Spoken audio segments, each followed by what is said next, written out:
Hello दोस्तों, सबको नमस्कार और सब बढ़िया ज़बरदस्त। मैं आशा करता हूँ कि आप लोग सब बढ़िया होंगे, मस्त होंगे, ज़बरदस्त होंगे और जब तक तोड़ेंगे नहीं, जब तक छोड़ेंगे नहीं। ये यूपी जीके प्रैक्टिस सेट है।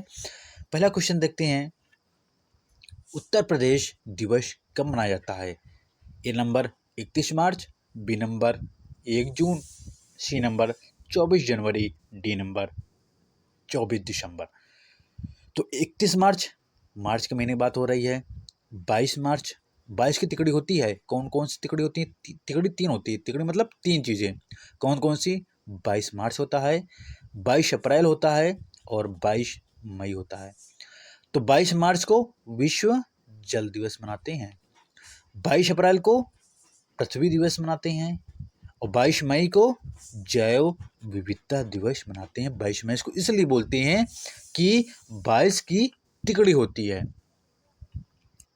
तो ए ऑप्शन तो गलत हो गया है, ए ऑप्शन नहीं होगा। 1 जून, 1 जून क्या मनाते हैं? 1 जून को विश्व दुग्ध दिवस मनाते हैं, विश्व दुग्ध दिवस मनाते हैं। अच्छा, एक अगर याद करने का तरीका मतलब शॉर्ट फॉर्म क्या होता है, जैसे समझ भी आ जाएगी। जैसे हम मान के चलते हैं कि आपके यहाँ भैंस लगती होगी या गाय लगती होगी, तो कुछ दिन बाद 1 जून हो जाता है। 1 जून भैंस लगना शुरू कर देती है। आपने सुना होगा अपने घर से, मतलब माता पिता जो होंगे आपके, उन्होंने बोला होगा कि 1 जून हमारी भैंस लगने लगी है। तो इसीलिए जो है, ये हम समझने के लिए कर सकते हैं, इसका प्रयोग कर सकते हैं। 1 जून दुग्ध दिवस मनाते हैं, विश्व दुग्ध दिवस 1 जून को मनाते हैं। बी नंबर भी गलत हो गया। 24 जनवरी सी नंबर सही है, 24 जनवरी 1950। अच्छा, उत्तर प्रदेश का पहले नाम क्या था? संयुक्त प्रांत के नाम से जाना जाता था, लेकिन 24 जनवरी 1950 में उत्तर प्रदेश जाने लगा है। इसकी स्थापना भी होती है, इसलिए उत्तर प्रदेश दिवस मनाते हैं 24 जनवरी को। डी नंबर 24 दिसंबर। 24 दिसंबर क्या है, किस लिए जानते हैं? ये सुशासन दिवस के रूप में जानते हैं। सुशासन दिवस और उपभोक्ता दिवस। उपभोक्ता दिवस 2 दिवस मनाते हैं। 24 दिसंबर को सुशासन दिवस और उपभोक्ता दिवस मनाते हैं। अच्छा, 24 दिसंबर अटल बिहारी वाजपेयी का जन्मदिन पड़ता है, इसलिए जो है सुशासन दिवस अटल बिहारी वाजपेयी के जन्म दिवस पर मनाते हैं सुशासन दिवस। तो हमारा आंसर क्या हो जाएगा? सी नंबर सही हो जाएगा, 24 जनवरी। 24 जनवरी। अगला क्वेश्चन देखते हैं। उत्तर प्रदेश राज्य मानवाधिकार आयोग का गठन कब हुआ है? अच्छा, अंतर्राष्ट्रीय मानवाधिकार की बात करते हैं, अंतर्राष्ट्रीय राज्य मतलब मानवाधिकार आयोग की बात करते हैं। 10 दिसंबर को मनाते हैं, उसका जन्म मतलब दिवस मनाते हैं। अगर पूछ लिया जाए अंतर्राष्ट्रीय मानवाधिकार दिवस कब मनाते हैं, इसका आंसर हो जाएगा 10 दिसंबर को मनाते हैं। अगर राष्ट्रीय की बात करते हैं, राष्ट्रीय मानवाधिकार आयोग का गठन कब हुआ था, किस अधिनियम के द्वारा? 1993 का अधिनियम है। उसका हेडक्वार्टर कहाँ है? नई दिल्ली में है। इसका हेडक्वार्टर नई दिल्ली में है। तो ये राज्य मानवाधिकार आयोग है। तो इसका गठन कब हुआ था? 2002 में। बी नंबर सही है, 2002 में। अच्छा, ए नंबर जो 2005 है, वो सूचना आयोग, जो राज्य सूचना आयोग होता है, उसकी स्थापना हुई थी 2005 में। और 1992 में, 1992 के एक साल पहले 1991 की बात करेंगे। 1991 में क्या हुआ था? 8वीं पंचवर्षीय योजना थी और इस समय कौन प्रधानमंत्री थे? नरसिम्हा राव थे। और इसमें जो है अर्थशास्त्री कौन थे? मनमोहन सिंह थे। और 1991 में ही क्या आया था? एलपीजी रिफॉर्म्स आया था, एलपीजी रिफॉर्म्स आया था। ये 1991 में बात हो गई है। अब एक ऑप्शन और बचा हुआ है, 2013। 2013 2013 में क्या हुआ था? राज्य उत्तर प्रदेश राज्य सुरक्षा आयोग, राज्य सुरक्षा आयोग का गठन हुआ था 2013 में। तो आपने देखा होगा कि एक ऑप्शन से अगर हमको जाना होता कि राज्य मानवाधिकार आयोग कब गठन हुआ है, 2005 में, आराम से टिक मार करके हम चले जाते। लेकिन और हमने बताया कुछ आपसे इस ऑप्शन से संबंधित और कुछ जानकारी आपको बताई गई हैं। तो आपका इसमें क्या होता है, आपका बेनिफिट होता है, आपका रिवीजन हो जाता है। अगला क्वेश्चन देखते हैं, चंद्रशेखर आजाद कृषि एवं प्रौद्योगिकी विश्वविद्यालय कहाँ स्थित है? अच्छा, कृषि जो उत्तर प्रदेश में कृषि विश्वविद्यालय हैं वो 6 हैं। 6 उत्तर प्रदेश में कृषि विश्वविद्यालय हैं। तो हमारा क्वेश्चन क्या पूछा, चंद्रशेखर आजाद कृषि एवं प्रौद्योगिकी विश्वविद्यालय कहाँ स्थित है? मेरठ ए नंबर, बी नंबर है अयोध्या, सी नंबर है कानपुर, डी नंबर है कोयम्बटूर है। तो इसका आंसर क्या हो जाएगा, सी नंबर सही हो जाएगा, कानपुर में। कानपुर में चंद्रशेखर आजाद कृषि प्रौद्योगिकी विश्वविद्यालय है। कानपुर की बात करते हैं, कानपुर उत्तर भारत का मैनचेस्टर बोलते हैं कानपुर को। सबसे ज़्यादा चमड़ा उत्पादन में कानपुर स्थित है, फेमस है, उत्पादन में है ये। और इसमें जो है जो दलहन अनुसंधान है वो कानपुर में है। दलहन अनुसंधान कहाँ स्थित है, कानपुर में है। और कानपुर में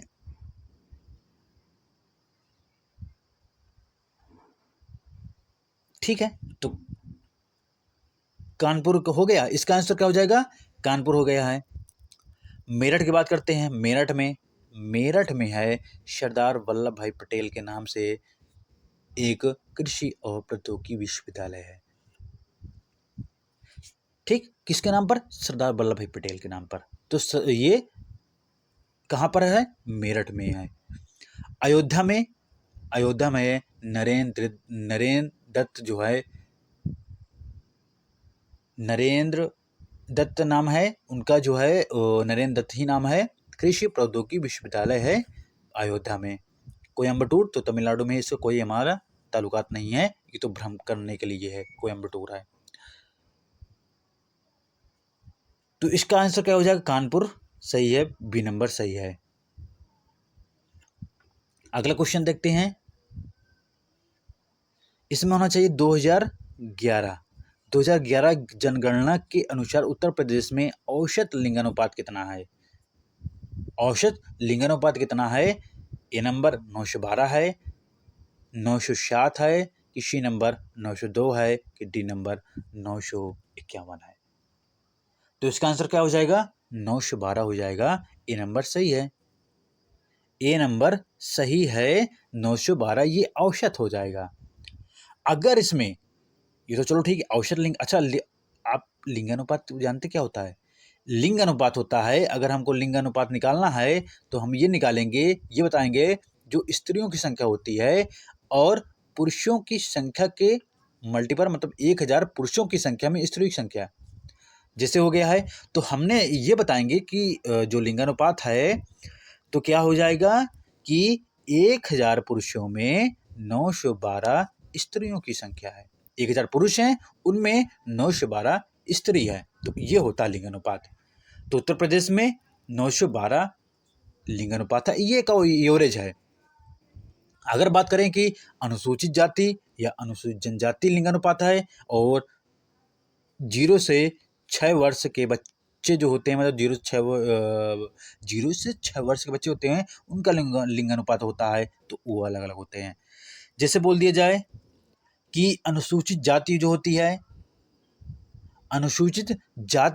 उसकी लिंगानुपात क्या है, 907 है, ये अनुसूचित जाति।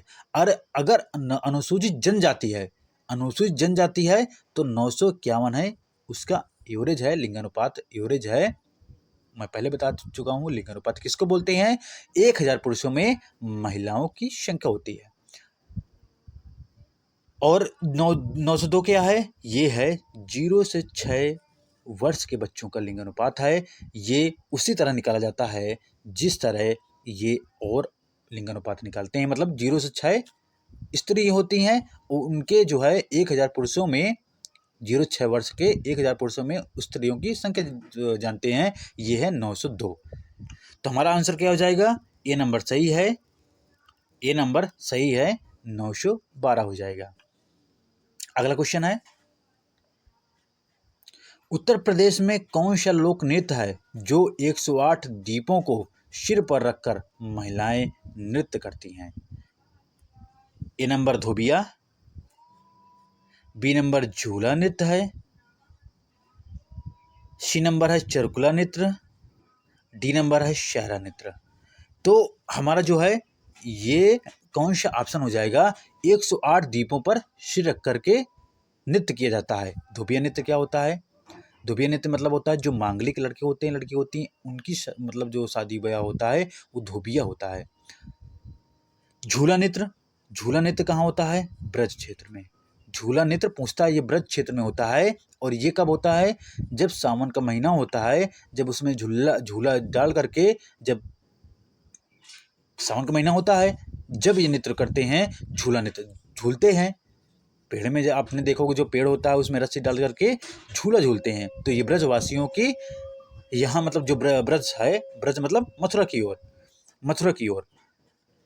अगला ऑप्शन है चरकुला। चरकुला, चरकुला इसका आंसर हो जाएगा। चरकुला जो है इसका आंसर हो जाएगा। चरकुला होता है 108 दीपों को रख करके सिर पर रखते हैं और फिर वह नृत्य करते हैं। शहरा नृत्य ये बुंदेलखंड की तरफ होता है, बुंदेलखंड की तरफ होता है शहरा नृत्य। और ये जो है इसमें क्या होता है, इसमें क्या खासियत होती है? इसमें ये होता है कि जो फसल काटी जाती है, फसल काटते समय हर्ष प्रकट करते हैं, तभी जो है शायरा गाते हैं। ये बुंदेलखंड की तरफ होता है। अगला क्वेश्चन देखते हैं। अगला क्वेश्चन क्या है? उत्तर प्रदेश में कहाँ की सिल्क साड़ियाँ प्रसिद्ध है? ए नंबर कानपुर, बी नंबर है मुरादाबाद, सी नंबर है अलीगढ़, डी नंबर है बनारस। तो सिल्क साड़ियाँ कहाँ के प्रसिद्ध हैं? बनारस की साड़ियाँ प्रसिद्ध हैं, सिल्क साड़ियाँ। बनारस की बात करते हैं। यहाँ पर धामेक स्तूप और चौखंडी स्तूप है। चौखंडी स्तूप है, धामेक स्तूप। ये उत्तर प्रदेश में जो पेपर होते हैं ये जरूर पूछता है कि स्तूप कौन से हैं बनारस में। तो धामेक और चौखंडी स्तूप है कहाँ? बनारस में स्थित है। अगर ये बोल दिया जाए कि बनारस किस नदी किनारे बसा हुआ है, कौन सी नदी बहती है? तो गंगा नदी बहती है बनारस में। गंगा नदी बनारस में बहती है। अब ऑप्शन की तरफ चलते हैं। पहला ऑप्शन क्या है? कानपुर। कानपुर मैंने जो जानकारी थी वो बता दी है। चमड़ा उत्पादन में कानपुर प्रसिद्ध है। जो मुरादाबाद है, मुरादाबाद यहाँ पीतल होते हैं, पीतल पाया जाता है। पीतल किसको बोलते हैं? कापर और जिंक से मिलकर के पीतल बनता है। भाई जो कापर होता है और टिन होता है वो कांस्य बनता है, कांस्य बनते हैं, कांस्य बनता है। और जो कापर जिंक होता है वो पीतल बनता है। तो मुरादाबाद किस लिए प्रसिद्ध है? पीतल के लिए प्रसिद्ध है। और अलीगढ़ में क्या है? ताले पाए जाते हैं, ताले के लिए प्रसिद्ध है। अगर पूछ लिया जाए, अगर ये पूछ लिया जाए, क्वेश्चन यही होता है कि अलीगढ़ में, अलीगढ़ किस लिए प्रसिद्ध है? वो ताले पाए जाते हैं। और अलीगढ़ में अगर पढ़ा होगा तो आपको हो सकता है अलीगढ़ मुस्लिम विश्वविद्यालय है। उसकी स्थापना किसने की थी? सर सैयद अहमद खान। सैयद अहमद खान ने इसकी स्थापना करते हैं, अलीगढ़ मुस्लिम विश्वविद्यालय की, जो अलीगढ़ में स्थित है। और अलीगढ़ में ताला का निर्माण के लिए जाना जाता है। तो हमारा आंसर क्या हो जाएगा? बनारस। डी नंबर सही है। वहाँ की साड़ियाँ प्रसिद्ध हैं, बनारसी साड़ियाँ, आपने सुना होगा। अगला क्वेश्चन देखते हैं। निम्नलिखित में से उत्तर प्रदेश राज्य में जिले का सबसे उच्च रैंकिंग वाले पुलिस अधिकारी हैं? डीवाईएसपी, सब डिवीजन बोलते हैं, कि सीओ बोलते हैं, कि एसपी बोलते हैं? इसमें दो ऑप्शन रहेगा, एसपी रहेगा या एसएसपी रहेगा। एसपी या एसएसपी बोलते हैं। सुपरिटेंडेंट पुलिस होता है, सुपरिटेंडेंट पुलिस होता है, एसपी मतलब होता है। तो जिले का सबसे उच्च रैंक वाला होता है एसपी, जिसको बोलते हैं कप्तान। कहीं कप्तान सर आ गए, है ना, तो वही होता है जिले का सबसे उच्च रैंकिंग वाला अधिकारी होता है, एसपी होता है। फिर उसके बाद डीवाईएसपी होता है। DY होता है सब डिवीज़न बोलते हैं। तो उसके बाद एसपी के बाद DYSP, फिर CO होता है। CO मतलब सर्किल ऑफिसर होता है। सर्किल ऑफिसर होता है CO। तो जिले का उच्च जो रैंकिंग वाला पुलिस अधिकारी होता है वो होता है SP। तुम्हारा C नंबर सही हो जाएगा। अगला क्वेश्चन देखते हैं। निम्नलिखित में से उत्तर प्रदेश में पुलिस उप निरीक्षक के कितने सितारे लगे होते हैं? उप निरीक्षक किसको बोलते हैं? जो पुलिस उप निरीक्षक होता है उसको बोलते हैं SI। आपका SI पद पर रहेंगे, मतलब भर्ती होती है, SI पद पर भर्ती होती है, उसको वो सब इंस्पेक्टर बोलते हैं, उप निरीक्षक बोलते हैं। उसमें आपने जो प्रैक्टिस सेट लगाए होंगे, या जो बच्चा मतलब जो जानता नहीं है, या मतलब जो प्रैक्टिस सेट, तो उसमें ऊपर लिखा होता है किताब, जो प्रैक्टिस सेट में होता है उप निरीक्षक लिखा होता है, वही SI होता है। तो SI की बात कर रहे हैं, उसमें कितने स्टार होते हैं? एक स्टार होता है ए नंबर एक सितारा होता है। एक सितारा किसके होता है? ASI को होता है। ASI को होता है एक सितारा। आपने जो है वो कौन होते हैं? ASI कौन होता है? सहायक पुलिस उप निरीक्षक होता है, ASI बोलते हैं उसको।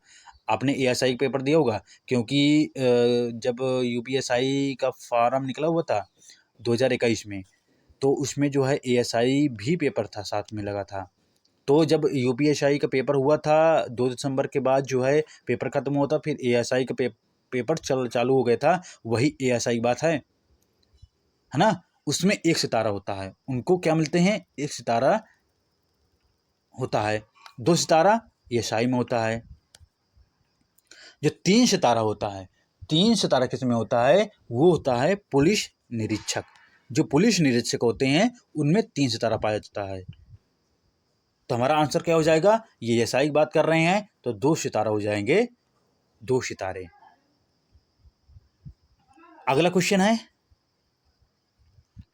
उत्तर प्रदेश में ग्रीष्म ऋतु में दक्षिणी भाग मतलब कि बुंदेलखंड अधिक तापमान होने के कारण, A नंबर पहाड़ी क्षेत्र होने के कारण, B नंबर वर्षा कम होने के कारण, C नंबर कर्क रेखा के नजदीक होने से, D नंबर जलवायु परिवर्तन से। तो इसका आंसर क्या हो जाएगा? पहाड़ी क्षेत्र हो सकता है भाई। जो है बुंदेलखंड तुम्हारा जो है ये MP सटा हुआ है, तो वहाँ पर पहाड़ी है, तो हो सकता है।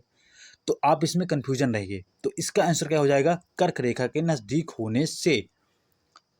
कर्क रेखा के नज़दीक होने से इसलिए ये ग्रीष्म ऋतु में बुंदेलखंड तब तापमान बहुत ज़्यादा होता। क्यों?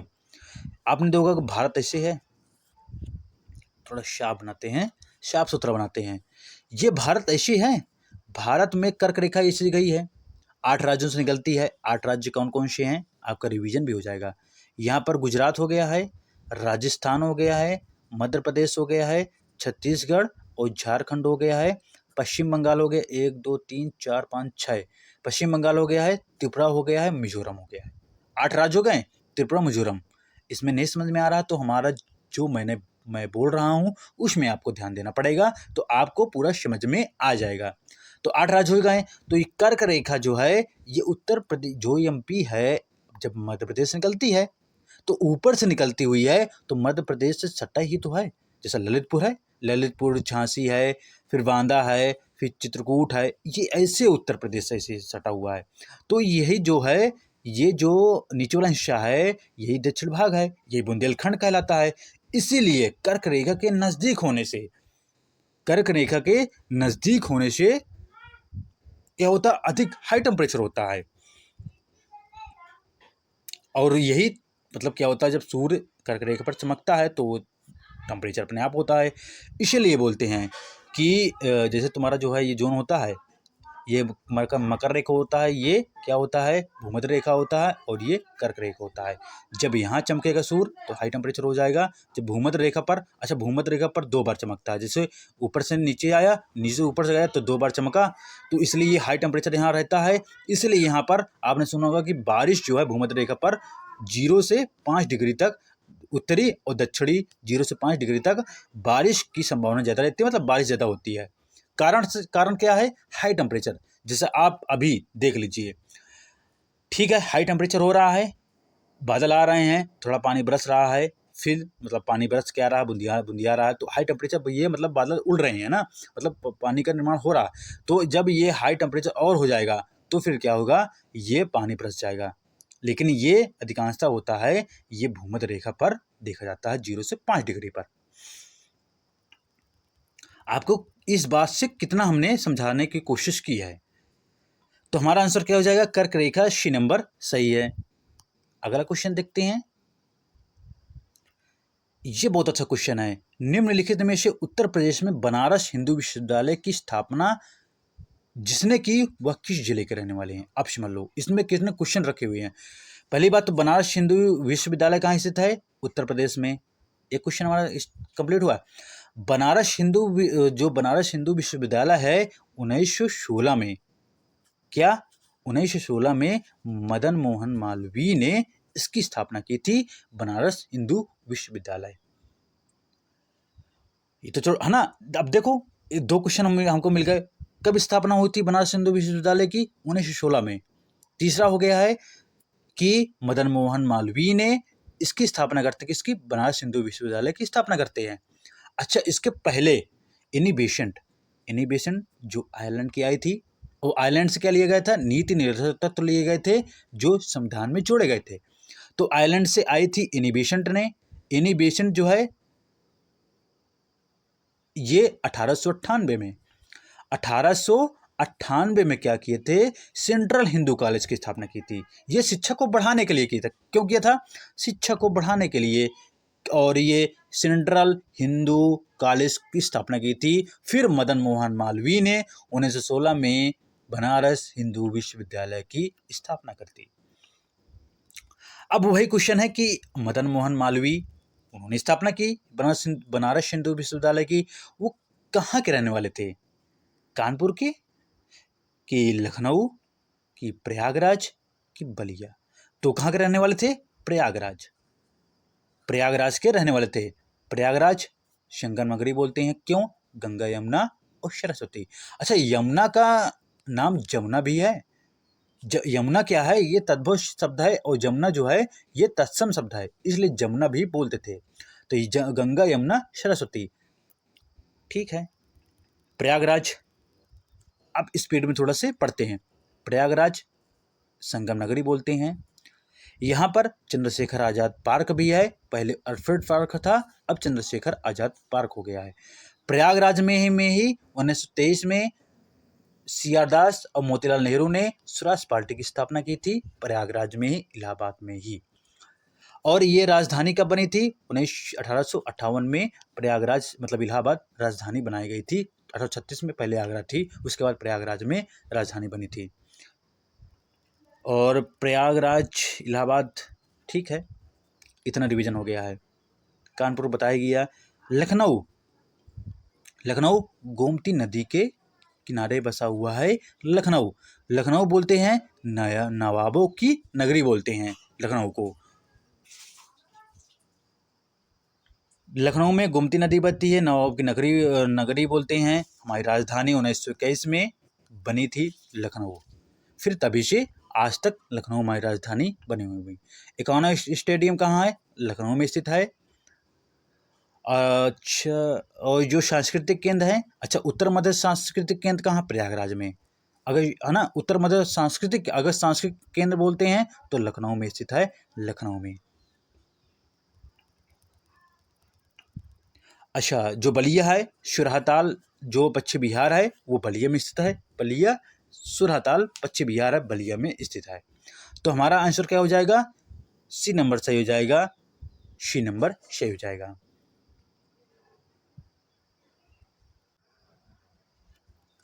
निम्नलिखित में से किस फसल का उत्तर प्रदेश भारत में सर्वप्रथम उत्पादक है। ए नंबर चना है, बी नंबर ज्वार है, सी नंबर गन्ना है, डी नंबर दुग्ध है। तो क्या हो जाएगा, सी नंबर से हो जाएगा गन्ना। इसमें गन्ना उत्पादन में सबसे ज़्यादा मतलब सबसे पहला स्थान है उत्तर प्रदेश का। अगला क्वेश्चन देखते हैं। निम्नलिखित में से उत्तर प्रदेश की सबसे लंबी नहर है, कौन सी नहर है, ये इसका आंसर क्या हो जाएगा, शारदा नहर। शारदा नहर है। सर शारदा नहर ये कहाँ से निकलती है? नेपाल के सीमा से निकलती है। और जो ये गंडक नदी है ये कहाँ से निकलती है? गंडक निकलती है, ये भी नेपाल से निकलती हुई है और ये उत्तर प्रदेश और बिहार के सीमा से सटते हुए ये उत्तर प्रदेश में बहती है।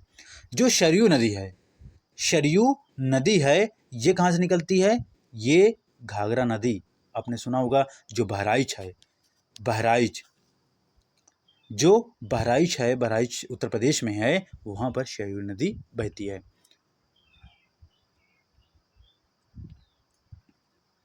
तो इसका आंसर क्या हो जाएगा? सबसे बड़ी नदी है उत्तर प्रदेश नहर है शारदा नहर। और अगर भारत की बात करते हैं, भारत के सेंस में बात करते हैं, तो भारत की है इंदिरा गांधी नहर, सबसे लंबी नहर है जो राजस्थान से बहती है, जो राजस्थान में स्थित है इंदिरा गांधी नहर। तो हमारा सी नंबर सही हो जाएगा। अगला क्वेश्चन है, निम्नलिखित में से उत्तर प्रदेश में एक नाभिकीय ऊर्जा परियोजना है, वो कौन सा है? ओबरा किस लिए जाना जाता है? ओबरा जाना जाता है, ये एक बिजली उत्पादन करता है ओबरा, ये सोनभद्र जिले में है। पनकी कानपुर में है, ये भी बिजली उत्पादन में होता है। नरोरा जो है ये नाभिकीय ऊर्जा है, नरोरा ये उत्तर प्रदेश में स्थित है। नरोरा, सी नंबर सही हो जाएगा। इसका जो सी नंबर है वो सही हो जाएगा।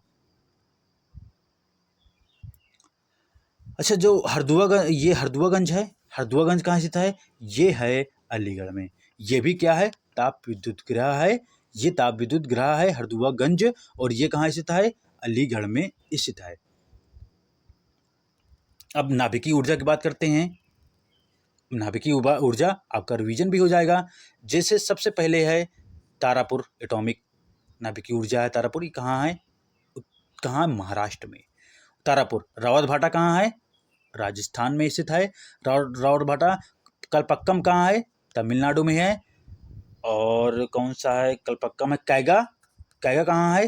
कर्नाटक में है। नरोरा हो गया है, कलपक्कम हो गया है। काकरापार कहाँ है? काकरापार गुजरात में है। काकरापार गुजरात में है। कितने हो गए? 1 2 3 4 5 6 2 नहीं आ रहे हैं। कौन से हो जाए? रावतभाटा हो गया है, काकरापार हो गया 2, तुम्हारा जो है तारापुर हो गया है 3, नरोरा हो गया है 4, कलपक्कम हो गया है, कैगा हो गया है 4 2 6 7, और महाराष्ट्र में है भाभा एटॉमिक। भाभा एटॉमिक है, नाभिकीय ऊर्जा है, वो भी महाराष्ट्र में है, भाभा एटॉमिक है। तो हमारे जो है 8 नाभिकीय क्षेत्र हैं, और नरोरा जो है उत्तर प्रदेश में स्थित है।